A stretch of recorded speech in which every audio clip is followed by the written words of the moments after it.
Whew. Forward.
Keep the tires dry, it does pretty good.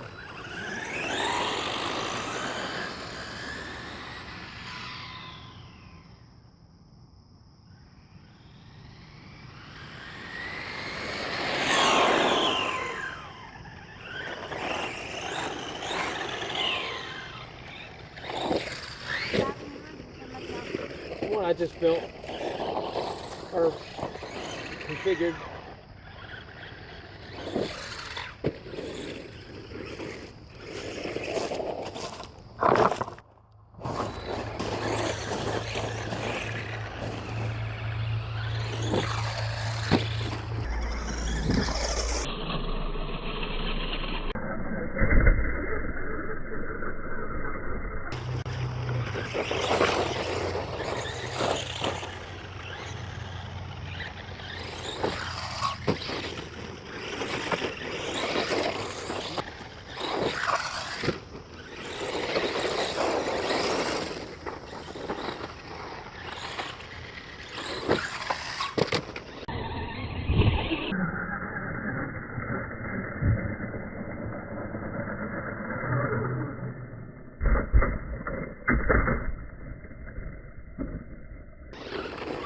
I must have lost some body pins. Oh no, my body posts. Some aluminum posts. Look at that. The aluminum post came off with my body. Yeah, I just got that too. Well, problem one with aluminum post. No flex. Damn, that was actually pretty cool though. Alright, I'm going to put her away for tonight until I fix that. Apparently I'm going to have to throw some glue or something in there. Alright, well, I mean, I was very pleased with the run on this thing today, on that WTF fan. And again, I mean, I had no issues the first couple of times I ran before, but again, this was only a 30C battery pack that was in this. I didn't run the 50 in it yet, but the WTF fan held up. I mean, it had plenty of torque to handle these big tires, which... By the way, I mean, I put these tires on it to give me a little more stability and width. I mean, this thing, I don't know if I caught that on video. I actually haven't looked at all the video yet. But this thing actually, when I broke, I was going so fast, braked, whatever you want to call it, that it literally did a front dive. I actually scratched my back of my truck up a little bit. First time this thing's actually really got scraped up. But yeah, so it you know, the tires look good. But the problem is, like I said, these are pretty expensive tires, and this is a pretty expensive setup that I have on this thing to make this thing go run these 17 millimeters. So I mean, I might yank the 17 millimeters off, sell them to somebody that wants to do 17 millimeters. I was fine with the other tires. I just needed to know and try it out to make it work. So I will have one 17mm hub kit available. I mean, it is around 50 some bucks. It's actually, if I sold them right now, they would be about $67 that I would have to sell them for, because you got to buy so many other parts that you don't need for this to make it happen. But I'm probably going to sell these, go back down to my Volcano tire size, and basically run that this way. I mean, I need these tires anyway for my Terremoto. I think I waterlogged them, so my Terremoto 10 tires are on the way out. So I might just grab these and strap them and get them ready to run again for that. But yeah, I'm going to try to get the water out of the other ones, but we'll see. I love the look, but it was also fine, and I like the look the other way. And this didn't improve the tipping over any more than those other tires did for me. So I mean, still wanted to tip over a little bit. I mean, it might be a little bit better. It's kind of hard when you're not driving them side by side and comparing them on the same exact surfaces. Plus the extra speed that I've been driving this with, opposed to the stock tires. I've never driven the Volcano tires on 3S to know that if it's just a speed difference, that this thing's going so much faster and it's hard to stop. But I can tell you, this thing is going fast. I mean, you can see it zipping up and down. And then the only issue I did have today, which I didn't know what happened at first, but when this thing hit that, I was doing some snow jumps. And when this thing hit, I mean, I was nailing that snow pile, and the whole body just flew off. And, I got a little bit of a video, but I mean, my aluminum posts they're so stiff. They put that extra pressure and that extra torque right on the screw holes. So those now probably need to be filled. I'll probably throw some JB Weld down in them, let it set a little bit, and screw them back down just to help hold it.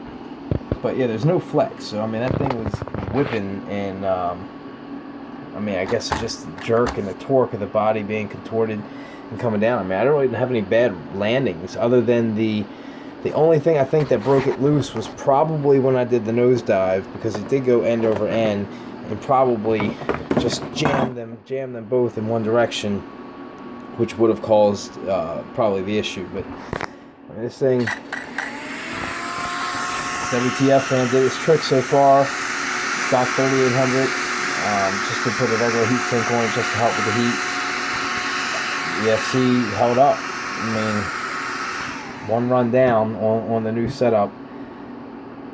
A lot of people are doing it without the fans, and that's great, but here I am. I blew it with a 50 again, pushing it, so I wasn't taking any chances. Plus, like I said, I want to test out the WTF fans and make sure that they are doing what they say they should be doing. So I'll be running this a little bit more, and after a couple more runs, I'll step it up to the 50C and see if we still got the same results, and that's what blew it the last time. So alright, it was a good run though, all in all. I've got this thing in the air a little bit today. It's the first time I actually jumped this one since I redid it with all the aluminum and the 3S. I mean, I've never jumped it on 3S. I've always just done speed runs on 3S. But I mean, this thing's practically brand new itself. I mean, I haven't really bashed this body or anything.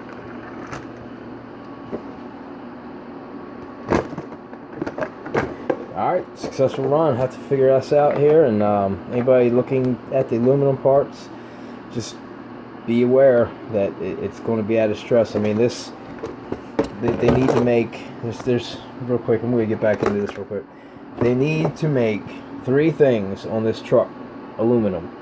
Actually, okay, I'm going to take that back. There's 4 things that need to be on this truck that are aluminum. 1 is a must. This absolutely must be aluminum. And if that's aluminum, and you make this aluminum, you're not breaking this. This isn't going to break. So any impact you come in here, it's going to hit this, it's going to take that. It might bend if you take it hard enough, but worst case, you're going to break this piece here, this plastic piece is going to buckle and crumple here, which would probably break the end of your chassis, which is item number 3, chassis. If that chassis was made in aluminum, I would just put plastic arms on this, keep my hubs on, keep my aluminum upper arms. I would make my differential housing aluminum, which then now my aluminum posts are screwing into it, which that makes that 10 times more sturdy. And I personally haven't had any issue with this. Having the steering set assembly in aluminum would be a plus based upon a lot of my customers I talk to. So, I mean, if Redcat, I don't know who the hell, anybody can fabricate parts. I mean, you can make a ton. There's tons of people out there who own these vehicles, and these are the most replaced parts that I've dealt with. It's the front bumper, a chassis, steering linkage, and again, not this, but just speaking of making this aluminum, you make this aluminum, you're stiffening up, taking care of that problem right now with the posts, and you're taking care of the problem, whereas if you make this aluminum, it's going to want to break off right here. You take care of all that. And there's 4 items, and you've got yourself an awesome vehicle. I mean, as far as what a Blackout is for the dollar spent, I mean, people buy vehicles for $200, and they don't mind putting in an extra $100 on something to get, especially since Traxxas VXLs, even to get something similar to it, you're around $359, around that area, for what this can do speed-wise and quality-wise. So, be able to buy it and have it hooked up with aluminum, that's before you even put an aluminum piece on the Traxxas. So, again, there's a couple things, they rolled out the aluminum, that's great. A couple things they slept on that they really should have thought about. So hopefully they will. I don't know. I mean, I don't know who I got to talk to make something like that happen. But if it did happen, somebody would make a lot of money. So, all right, that's my only complaints about this truck. Overall, I love it. Blackout was the first truck that got me into Redcat. It's what got me to become a dealer. I was so impressed at what I got for $200 that I just wanted to support the company, and I wanted a hobby. I wanted to get back into it. I wanted to see more of what Redcat had to offer, and I've heard all the bad things about it. People said, oh, don't do it. I bit the bullet. I bought this over another Rustler, and yeah, I was going to pay $350 something for the Rustler VXL. This was a no-brainer. $200, had the LiPo with it. You know, said it does 38, 39 miles per hour out the box, where the Rustler wasn't doing that. You know, again, it's just, I'm so glad I did it. You know, just so much good things have came, so many toys, so much enjoyment, good quality vehicles as far as the earthquake and the chassis that I got a chance to experience. You know, these are some of the best chassis I've played around with, you know, period. Now, granted, I haven't messed with any low Cs and things like that. My budget's really never been that high. I've always been, you know, sub $300-400 truck range. And usually only 1 or 2 max. Now I've got 6 or 8 of them, ranging from 1/5 scale through all these. So, you know, I gotta get the shredder. Actually, I'm going to sell the shredder, but I gotta get that thing out for one last run. I haven't ran that thing in so long. Just been playing around with all the new vehicles I've been messing with, but I just got too many toys laying around. So I would have never been able to do any of that if it weren't for Redcat and get me into their product. You know. Some people have good experiences, some people have bad. Can't knock it dollar for dollar, though. Alright, I'm out.